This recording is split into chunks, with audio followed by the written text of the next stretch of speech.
Everybody thinks his empire crumbled, 'cause of enemies. But nobody saw the exact moment when the secret that was never supposed to surface started bleeding through the cracks of his power facade. The fall nobody dared to predict started way earlier, on the day he broke the promise he swore to protect with his own damn life. The promise made to the only girl who ever trusted him, a silent orphan, traumatized, shaking in his arms like a sick baby, while the rain poured down on the injured stray dog she was trying to save. It was in that scenario, abandonment, panic, and straight-up desperation, that the forbidden secret was born.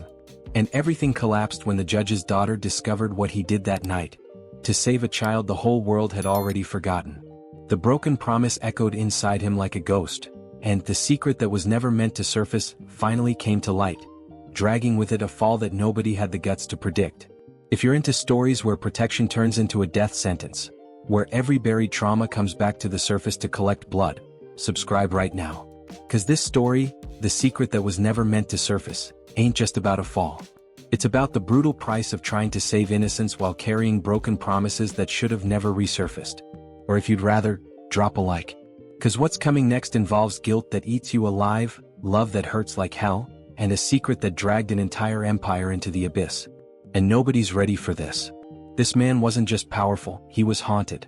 Every orphan he saved was an attempt to erase the kid he couldn't save. Every promise he made was compensation for the one he broke. And the judge's daughter? She saw through all of it. She saw the terrified boy hiding behind the monster. And that's exactly why she became the only person capable of destroying him, without firing a single shot. At his peak, he wasn't just a boss, he was an ex-soldier molded by the kind of trauma that turns boys into weapons. A man carrying emotional scars way deeper than any war marks. He dominated streets, gangs, politicians, colonels, businessmen, and everything that breathed inside that city. Nothing happened without his approval. Nothing bloomed without his shadow looming over it. But there was one territory where his power meant absolutely nothing: the courthouse. And that's where the only person capable of seeing the broken child hidden behind his brutality lived: the judge's daughter. She was the complete opposite of the world that shaped him. Where he was chaos, she was order. Where he was violence, she was law. Where he was traumatic silence, she was absolute truth. Where he tried to protect innocence to heal the wounds of his past, she exposed that there's no healing without facing the origin of the pain. Her presence threw him off balance. She didn't see him as a legend or a monster. She saw him as an abandoned boy trying to save every orphan in the world, as if that could erase the fact that nobody saved him. The contrast was brutal. He represented untouchable power. She represented the purity capable of destroying him without even raising her voice. And it was precisely this contrast that made the forbidden secret even more dangerous, because only she could see what he'd always hidden, and only she could reveal the truth that was never supposed to come to light. The secret that was never meant to surface. Let me break it down for you, who this dude really was before everything went sideways. His name was Marcus Kane. But on the streets, they called him the Ghost. Not 'cause he was invisible. Nah, it was 'cause after he showed up, problems just vanished. People vanished. Entire operations got wiped clean overnight like they never existed. Marcus grew up in the system. Foster homes, group homes, juvie, the whole damn cycle. By the time he was 8 years old, he'd already learned that nobody's coming to save you. You either protect yourself or you become another forgotten statistic. At 15, he watched his foster brother, a deaf kid named Tommy, get beaten to death by older boys in an alley. Marcus fought back, put 2 of them in the hospital. But Tommy? Tommy died in his arms, signing words Marcus couldn't understand, choking on his own blood while the rain washed everything away. That night destroyed something inside Marcus. Or maybe it built something. Something cold. Something merciless. He joined the military at 17, lied about his age, forged documents, did whatever it took to escape. The army didn't fix him. It just gave him structure for the rage. Taught him how to kill efficiently. How to lead. How to survive. When he came back from overseas, the city was drowning in gang violence. Marcus didn't join a gang, he built an empire on top of their corpses. Within 3 years he controlled everything. Drug routes, protection rackets, underground gambling, even legitimate businesses that he used to wash money cleaner than fresh snow. But here's the thing nobody understood about Marcus Kane. He didn't do it for greed. He did it, 'cause every time he saw a kid on the streets, scared, hungry, abandoned, he saw Tommy. He saw himself. And he swore he'd never let another child die the way Tommy did. Never let another orphan feel that kind of helpless terror. So yeah, he was ruthless, brutal. absolutely unforgiving to anyone who threatened innocence. But every single orphan in that city? They had a roof over their heads, food in their stomachs, protection from predators. The cops couldn't touch him. Politicians owed him favors. Even the FBI had tried to bring him down 4 times and failed every single time. Marcus Kane was untouchable. Until her. Her name was Elena Reyes, 24 years old. Graduated top of her class from Stanford Law. Moved back to the city to work in her father's courthouse. Judge Antonio Reyes, the one man in the entire city who refused to bend to Marcus Kane's influence. Judge Reyes was a legend in his own right. Incorruptible. Principled. The kind of man who'd rather die than compromise his values. He'd sent plenty of Marcus's associates to prison over the years, and Marcus respected that. There were rules. Boundaries. The courthouse was neutral territory. But Elena? She wasn't just her father's daughter. She was fire wrapped in silk. Smart as hell, compassionate, and absolutely fearless in a way that made Marcus uncomfortable. See, most people who met Marcus saw 2 versions. The monster everyone feared or the ghost nobody could catch. Elena saw neither. She saw the trauma. The pain. The desperate attempt to save everyone because he couldn't save the one person who mattered. Their first real conversation happened by accident. Marcus was leaving a business meeting at a restaurant downtown, the kind where blood gets mopped up before sunrise and nobody asks questions. Elena was walking out of a late-night deposition at a law office across the street. Their eyes met for maybe 3 seconds. In those 3 seconds, Marcus felt something he hadn't felt since Tommy died. Fear. Not fear of violence. Not fear of death. Fear of being seen. Elena didn't look away. Didn't flinch. Just held his gaze with those dark brown eyes that seemed to strip away every defense he'd spent 20 years building. Then she smiled, not flirtatious, not mocking, just sad. Like she already knew his entire story and mourned it. That smile haunted him for weeks. He started seeing her everywhere after that. At coffee shops. At charity events he funded anonymously. At the courthouse steps where she'd argue cases for victims who couldn't afford real lawyers. Marcus told himself he was just being cautious. Keeping tabs on the judge's daughter. Making sure she wasn't a threat. But that was a lie. He was drawn to her the way a dying man is drawn to water. Elena represented everything his world had stolen from him. Innocence, hope, the belief that broken things could actually be fixed through truth instead of violence. And the most dangerous part? She was drawn to him too. Not to his power. Not to his money. Not even to the danger. She was drawn to his pain. To the little boy still screaming inside the monster. To the impossible weight of trying to save the entire world because you couldn't save yourself. One night it rained.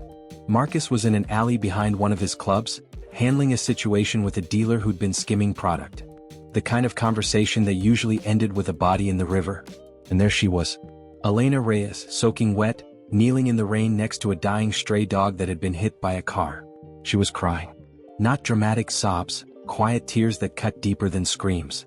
Trying to stop the bleeding with her bare hands, ruining her expensive suit, begging the dog to hold on. Marcus froze. For a moment he wasn't in that alley. He was 15 again, holding Tommy, watching the light fade from his eyes while the rain washed away the blood. The dealer forgotten, Marcus knelt beside Elena. Took off his jacket. Wrapped the dog as gently as his scarred hands could manage. "There's an emergency vet clinic 6 blocks north," he said quietly. "I'll drive." Elena looked up at him, rain and tears mixing on her face, and for the first time in his life, Marcus saw someone look at him without fear or calculation. She saw him. Really saw him. "Thank you," she whispered. They saved the dog that night. But in doing so, they started something that would destroy everything Marcus had built. Because in that moment of shared compassion, in that desperate attempt to save something innocent and broken, a connection formed that was more dangerous than any bullet. Elena Reyes became the one person Marcus Kane couldn't lie to. The one person who could see through every defense. The one person who would eventually hold the power to destroy him completely. And neither of them saw it coming. The first touch between them wasn't born from desire. It was born from pain. From 2 shattered souls who recognized each other through the wound. He saw in her the same terror he'd seen years earlier in Tommy, the deaf boy he tried to save and failed. She saw in him the crushing weight of trauma that transformed him into both monster and protector at the same time. After that night with the dog, things changed. Elena started showing up at places Marcus frequented. Not stalking, just existing in his orbit. Like gravity was pulling them together whether they wanted it or not. They'd talk. Real conversations. Not the surface-level BS Marcus dealt with every day. She'd ask him questions nobody dared ask. When did you stop believing someone would save you? Do you actually sleep at night? How many orphans does it take before you forgive yourself for Tommy? That last one hit different. Marcus never told her about Tommy. Never mentioned his name. But somehow Elena knew. She always knew. I read the court records from when you were a juvenile, she admitted one night over coffee at a 24-hour diner. The case where you put those boys in the hospital. They said you were protecting someone. A deaf kid. Marcus's jaw tightened. That case was sealed. My father's the judge, remember? Elena's voice was soft. Not accusatory. Just understanding. I wasn't trying to invade your privacy, Marcus. I was trying to understand why the most dangerous man in this city runs orphanages and pays for kids' medical bills anonymously. You wouldn't get it, Marcus muttered, staring into his black coffee like it held answers. Try me. So he did. For the first time in 20 years, Marcus Kane talked about Tommy. About holding him while he died. About the signs Tommy made that Marcus couldn't understand. About the rain washing away the blood but never washing away the guilt. I should have learned sign language, Marcus said, his voice barely above a whisper. Maybe if I could have understood what he was trying to tell me, maybe I could have saved him. Elena reached across the table and took his hand. Her touch was gentle, careful, like she was handling something precious and broken. You were 15 years old, Marcus. It wasn't your fault. Then why does it feel like it was? That question hung in the air between them, heavy, suffocating, unanswerable. The night everything changed started innocently enough. Elena was working late at the courthouse, reviewing case files for an upcoming trial. Her father had gone home hours ago, but she was stubborn, wanted to make sure every detail was perfect. Around 2 a.m. she heard voices in the parking garage. Men's voices. Angry. Threatening. Elena grabbed her phone, ready to call security, when she recognized one of the voices. Dmitry Volkov, a rival crime boss who'd been trying to muscle into Marcus's territory for months. And he wasn't alone. Through the concrete pillars, Elena saw them. 5 men, all armed, surrounding someone tied to a chair. A girl. Couldn't have been older than 14. Crying. Terrified. Your boss thinks he owns this city, Dmitry was saying, circling the girl like a predator. Time to send him a message. Time to show him what happens when you protect rats who testify against us. The girl sobbed. Please? I didn't say anything. I swear. Elena's blood ran cold. She knew exactly what this was, retaliation. This girl must have witnessed something, maybe testified in a case against Dmitry's crew. And now they were gonna make an example out of her. She should have called the cops. Should have called her father. Should have done literally anything except what she did next. Elena called Marcus. He answered on the first ring. It's 2 a.m. Elena. Everything okay? Courthouse parking garage. Level B3. Dmitry Volkov has a girl. She's maybe 14. They're going to kill her, Marcus. They're going to. Stay exactly where you are. Don't move. Don't let them see you. I'm 10 minutes out. Marcus. Elena. His voice dropped to that deadly calm tone she'd only heard once before. Trust me. Stay hidden. He hung up. Elena should have listened. Should have stayed hidden like he said. But when she heard the girl scream, instinct took over. She stepped out from behind the pillar. Hey. Security's on the way. Let her go. 5 pairs of eyes turned toward her. Dmitry smiled. It was the kind of smile that promised pain. Well. The judge's little princess. This just got way more interesting. Marcus broke every traffic law getting to that courthouse. His phone was blowing up with texts from his crew, but he ignored all of it. The only thing that mattered was getting to Elena before. He didn't let himself finish that thought. When he burst into the parking garage, gun drawn, the scene was worse than he'd imagined. Dmitry had Elena on her knees, gun pressed to the back of her head. The teenage girl was still tied to the chair, sobbing uncontrollably. Dmitry's men had their weapons trained on Marcus. The ghost himself, Dmitry said mockingly. Right on time. See, I knew the little princess would make good bait. Marcus's finger twitched on the trigger. Let them go, Dmitry. This is between us. Is it though? Dmitry pressed the gun harder against Elena's skull, making her wince. See, I've been watching you, Kane. I know about your little obsession. The judge's daughter. The orphans. All those kids you try to save because you couldn't save your deaf boyfriend back in the day. Marcus's expression didn't change, but inside, rage burned white hot. So here's the deal, Dmitry continued. You walk away right now, let me handle my business with these two, and I won't start a war that'll paint this whole city red. Or, you can play hero and we all die in this garage tonight. Your choice, Ghost. The silence was deafening. Elena looked up at Marcus and in her eyes, he saw something that broke him. She wasn't scared for herself. She was scared for him. Scared he'd compromise everything he'd built trying to save her. Marcus, she whispered. Don't. Just don't. But Marcus wasn't looking at Elena anymore. He was looking at the teenage girl tied to the chair. Looking at her terrified face. Her trembling hands. And all he could see was Tommy. Yeah, okay, Marcus said quietly, lowering his gun. You win. Dimitri laughed. Smart man. Now get the hell out of... Marcus moved. It happened so fast that later, even Elena couldn't fully describe it. 1 second Marcus was 10 feet away. The next, Dimitri was on the ground with a shattered jaw, and Marcus had Elena behind him, returning fire while moving toward the girl. The gunfight lasted maybe 30 seconds. When it was over, all 5 of Dimitri's men were down. Dimitri himself was crawling toward the exit, bleeding from multiple gunshot wounds. Marcus let him go. Wanted him to survive. Wanted him to spread the word about what happened when you threatened innocence in Marcus Kane's city. Elena was shaking in shock but unharmed. The teenage girl was crying but alive. Marcus untied her, wrapped his jacket around her shoulders. You're safe now, he said softly. I'm gonna get you somewhere safe. Somewhere they'll never find you. The girl just nodded, unable to speak. But Elena saw something in that moment that nobody else did. She saw Marcus make a choice. Saw him cross a line he'd been walking for years. Because saving that girl meant breaking his agreement with the police.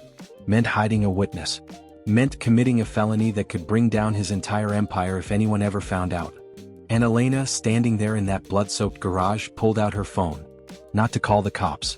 To record. She didn't do it consciously. Didn't plan it. Her hands were shaking so badly she barely registered what she was doing. But her phone captured everything. Marcus's promise to the girl. His instructions to his crew about hiding her. The federal crimes he was committing in real time. Later, when she got home and realized what she'd recorded, Elena sat in her bathroom for 2 hours, staring at the video file. She should have deleted it.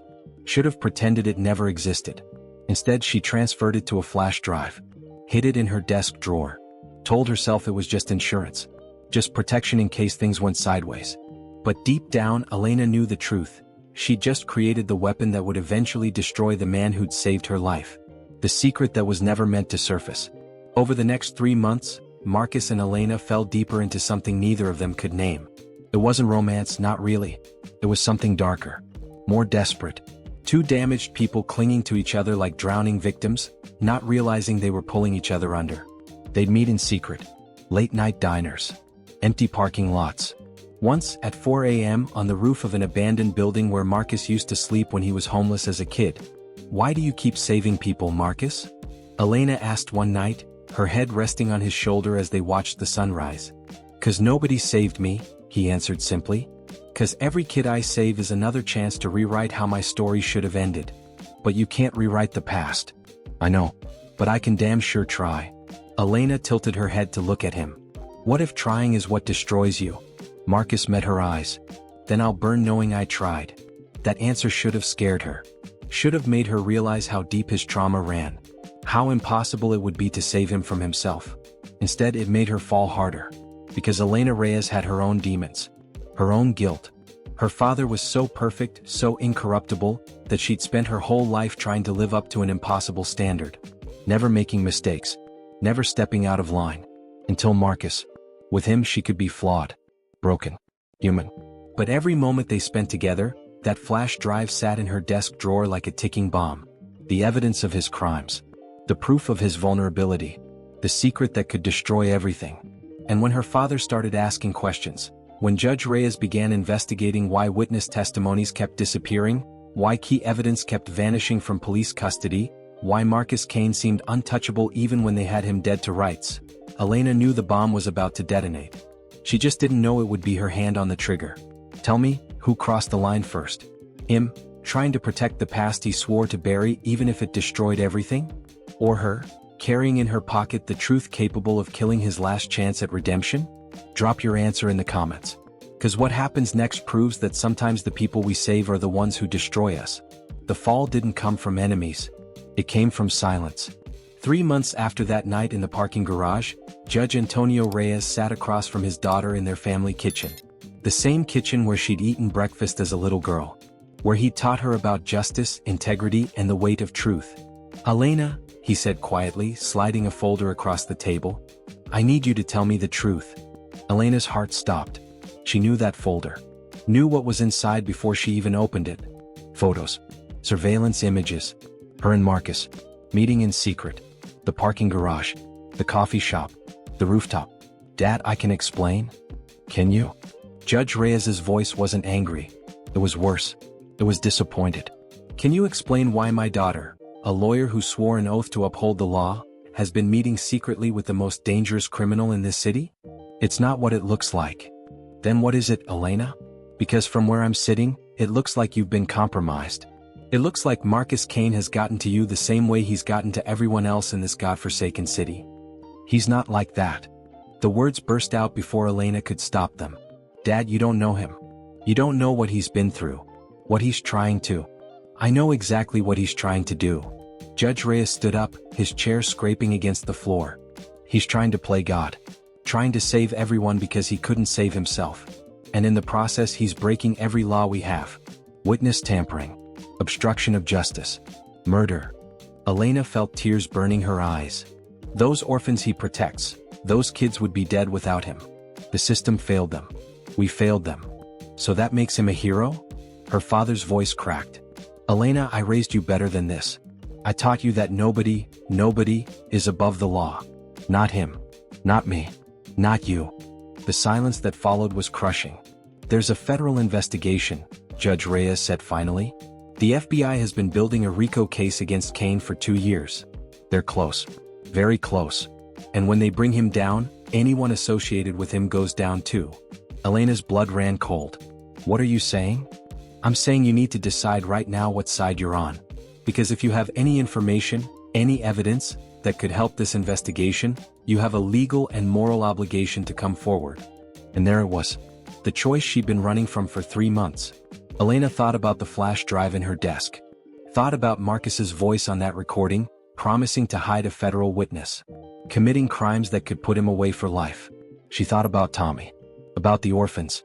About the broken boy trying to save the world because nobody saved him. She thought about her father. About justice. About the oath she took when she became a lawyer. "I don't have anything," she heard herself say. The lie tasted like ash in her mouth. Judge Reyes studied his daughter for a long moment. Then nodded slowly. "Okay. Then I need you to stay away from Marcus Kane. Completely. No contact. No meetings. Nothing. Can you do that?" Elena nodded, not trusting her voice. But as she walked back to her apartment that night, she knew she was trapped. If she turned in the flash drive, Marcus would go to prison forever. Everything he'd built, the orphanages, the protection, the safety net for thousands of kids, would collapse. Those children would be thrown back into the system that had already failed them once. But if she stayed silent, she was an accomplice. A criminal. Everything her father raised her to stand against. There was no right answer. No clean choice. Only blood. Marcus knew something was wrong the moment Elena stopped answering his calls. 3 days of silence. Then a week. Then 2. He sent people to check on her, discreetly from a distance. They reported back that she was fine. Going to work. Living her life. Just avoiding him. It felt like Tommy dying all over again. Like watching someone slip away and being powerless to stop it. Marcus threw himself into work. Expanded his operations. Got more ruthless. More brutal. Anything to avoid feeling the emptiness where Elena used to be. But his crew noticed the change. Noticed their boss was spiraling. "Boss, you good?" his lieutenant, Carlos, asked one night after Marcus beat a rival dealer half to death for a minor disrespect. "I'm fine," Marcus snapped. "You ain't fine. You've been different since the judge's daughter stopped coming around. Maybe you should." "Don't." Marcus's voice was deadly quiet. "Don't ever mention her again. Understood?" Carlos backed off. But the damage was done. Because Marcus's enemies were watching. And they saw weakness. The raid came at dawn. 50 federal agents. SWAT teams. Helicopters. The whole damn show. They hit 3 of Marcus's properties simultaneously. His main office, his penthouse, and the warehouse where he stored, well, everything the feds had been trying to find for years.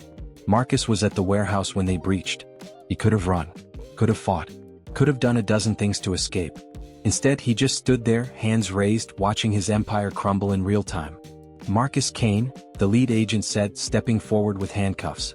You're under arrest for racketeering, witness tampering, obstruction of justice, and about 40 other charges we're still counting. You have the right to remain silent. Where's the warrant based on? Marcus interrupted, his voice eerily calm. The agent smiled. Anonymous tip. Turned in a recording of you committing federal crimes. Real detail too. Time stamps. Locations. Names. Whoever gave this to us, they knew exactly what they were doing. Marcus's world tilted. Anonymous tip. Recording. Elena. Had to be. She was the only one there that night. The only one who could have recorded him making those promises to the teenage girl. The only one with access to evidence the feds could never get on their own. As they cuffed him, Marcus didn't feel anger. Didn't feel betrayal. He just felt tired. Because of course she did. Of course she chose justice over him. That's why he'd fallen for her in the first place. Because she was everything he could never be. Pure. Principled. Uncorrupted. You got anything to say? The agent asked as they led him toward the van. Marcus looked up at the sky. Dawn was breaking. Pink and orange bleeding across the horizon. Yeah, he said quietly. Tell whoever turned in that recording. I understand. And I don't blame them. The trial was a media circus. Marcus Kane, the ghost, the untouchable crime lord, finally facing justice after 20 years of evading it. Prosecutors brought witness after witness. Testimony after testimony. And at the center of it all was that recording. Elena's recording. She sat in the courtroom every single day. In the back row. Where Marcus couldn't see her face. Where she could cry without anyone noticing. Because the secret she'd been carrying, the flash drive she'd hidden for 3 months, had finally come to light. But not because she wanted it to. Her father had found it. Judge Reyes, in his relentless pursuit of justice, had searched Elena's apartment. Found the flash drive. Listened to the recording. And immediately turned it over to federal prosecutors. He didn't ask Elena for permission. Didn't give her a choice. He did what he thought was right. And in doing so, he destroyed both his daughter and the man she'd fallen for. Elena had tried to explain. Tried to tell her father that Marcus saved her life that night. That the girl on that recording would have died without him. That sometimes the law isn't enough to protect innocence. But Judge Reyes didn't hear it. Couldn't hear it. The law is all we have, Elena, he'd said. The moment we start making exceptions, even for good reasons, we lose everything. So Elena sat in that courtroom day after day watching Marcus get sentenced to life in prison. Watching his empire collapse. His properties seized. His orphanages shut down and the kids scattered back into the system. Watching everything he built to save children, to save Tommy, retroactively get destroyed because she'd pressed record on her phone for 30 seconds. The secret that was never meant to surface had finally emerged. And it dragged everything down with it. On the day of sentencing, Marcus finally looked at Elena. Their eyes met across the courtroom, his expression unreadable, hers devastated. He mouthed 3 words, not your fault. But it was. Elena knew it was. She'd created the weapon. Her father had fired it. But the blood was on her hands.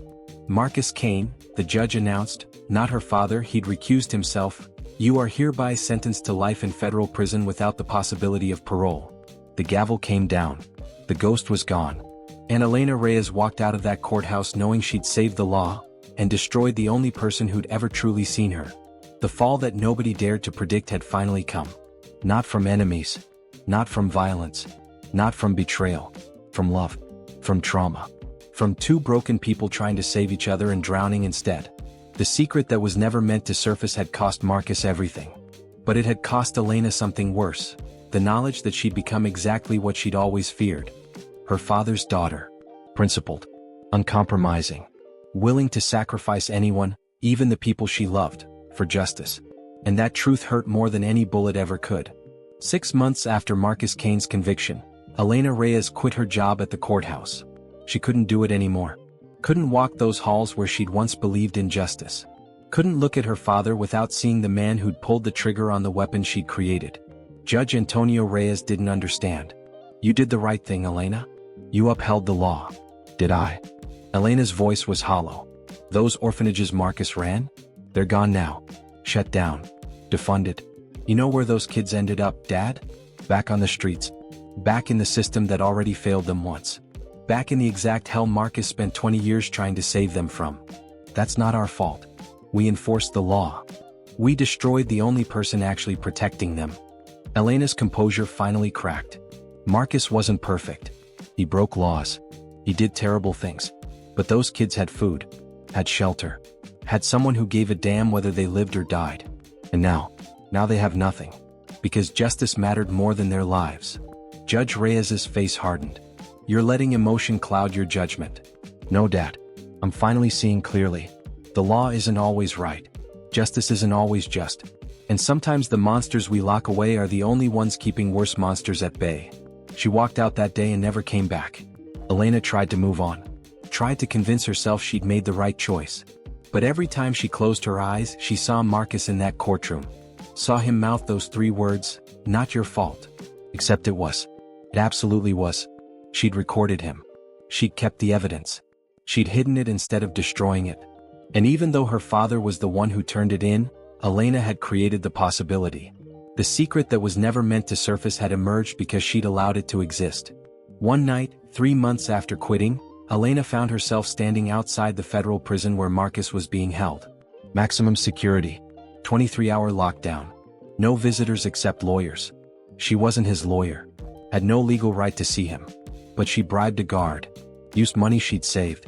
Broke about 15 different laws just to get 10 minutes in a visiting room. When they brought Marcus in, shackled, wearing prison orange, looking thinner but somehow more at peace than she'd ever seen him, Elena's carefully prepared speech died in her throat. "Hey," he said softly, sitting down across from her. The glass partition between them felt like a canyon. "I'm so sorry." The words tumbled out. "Marcus, I never meant, I didn't want, my father found it and I couldn't." "Elena." His voice cut through her spiral. "Stop." She looked up, tears streaming down her face. Marcus's expression was gentle. Understanding. "I know it wasn't you. I know you didn't turn it in. And I know you're drowning in guilt over something you didn't even do. But I created it. I recorded you. If you hadn't, I'd probably be dead right now." Marcus leaned forward. "You saved my life that night, Elena. You called me. You trusted me. And yeah, you recorded what happened after. But you know what? Maybe I needed to fall. Maybe this empire I built. Maybe it was just another way of running from Tommy. From the guilt. From everything I couldn't face." Elena shook her head. "You were helping people. Those kids. Those kids deserved better than a traumatized criminal trying to save them to save himself." Marcus's voice was raw. Honest. "I wasn't helping them out of pure love, Elena. I was using them. Using their pain to make myself feel less broken. That's not heroic. That's selfish. That's not true." "It is though." Marcus smiled sadly. "And you know how I know? Because the day I met you, I saw someone who actually did want to help people for the right reasons. Not to erase guilt. Not to rewrite the past. Just because it was right. You reminded me what real justice looks like. What real compassion looks like." Elena's vision blurred with tears. "Then why does it feel like I destroyed everything good? Because good and evil ain't as simple as we want them to be." Marcus reached toward the glass, and Elena pressed her palm against it from her side. "I did good things. I also did monstrous things. Both can be true. And you? You made an impossible choice in an impossible situation. That doesn't make you a villain. It makes you human." The guard knocked on the door. Time was up. "Marcus," Elena's voice broke. "Go live your life, Elena. Don't let guilt destroy you the way it destroyed me. Promise me." She couldn't promise. Couldn't speak. Marcus stood up, chains rattling. "And hey, for what it's worth, that night with the dog in the rain? That moment when you looked at me and saw past the monster? That was the most real thing I've felt since Tommy died. So thank you. For seeing me. Even if it was only for a little while." They led him away. Elena sat in that visiting room for 20 minutes after he left, staring at the empty chair, trying to breathe through the weight crushing her chest. Life moved on the way it always does. Marcus served his sentence quietly. Model prisoner. Kept his head down. Helped other inmates learn to read. Started a program teaching sign language to deaf prisoners. Even in prison he was still trying to save people. Elena eventually moved to another city. Started over. Took a job at a nonprofit helping victims of domestic violence. Threw herself into work the same way Marcus had thrown himself into building his empire. Both of them running from the same thing. the knowledge that they'd failed the people they loved most. Judge Antonio Reyes retired with full honors, his legacy secure. The man who'd finally brought down Marcus Kane. He never understood why his daughter stopped speaking to him. The teenage girl Marcus saved that night in the parking garage? She grew up, got adopted by a family in another state, graduated high school, went to college. She never knew the man who saved her life was rotting in prison because of it. The orphans Marcus protected? Some made it, some didn't. The ones who survived carried memories of the scary man with sad eyes who made sure they had food, clothes, and a safe place to sleep. They didn't understand why he disappeared. Just knew that after he left, everything got harder. And the secret that was never meant to surface? It became a case study in law schools. A perfect example of how the justice system works. How no one is above the law. How evidence and truth prevail. They taught it as a victory. Never mentioned the orphans, the trauma, the impossible choices, the human cost. Just victory. But here's what nobody knows. What nobody talks about. What got buried in sealed court documents and classified federal reports. Marcus Kane wasn't the first. 3 years before Marcus fell, another crime boss in Chicago went down the exact same way. A man named Vincent Castillo who ran protection rackets but used the money to fund youth centers in gang territories. He fell because he saved a girl with severe anxiety from a human trafficking ring. Broke every law doing it. And the prosecutor who brought him down? Her name was Catherine Wu. She was the girl's therapist. Had been treating her for PTSD. Recorded Vincent making promises he couldn't legally keep. Turned the evidence into the feds. Watched him get sentenced to life. And then, 3 months later, Catherine Wu quit her practice. Left psychology completely. Last anyone heard, she was working at a bookstore in Portland, barely speaking, haunted by the same guilt that was eating Elena alive. Before Vincent there was a boss in Miami. Rafael Santos. Ex-military just like Marcus. Severe PTSD. Built an empire but used it to protect domestic violence survivors. He fell trying to save a woman and her sick baby from her abusive ex-husband. A social worker named Jennifer Park recorded him threatening the ex-husband, breaking into his house, crossing every legal line. She turned in the evidence. Rafael got life. The woman he saved committed suicide 6 months later when her ex tracked her down and the protection Rafael provided disappeared. Jennifer Park had a nervous breakdown. Last anyone heard, she was institutionalized. And before Rafael there was a boss in Detroit. And before him one in Boston. And before that New Orleans. All of them ex-military or former foster kids. All of them carrying massive childhood trauma. All of them building criminal empires while simultaneously trying to save vulnerable people. All of them falling the exact same way. A recording. A witness.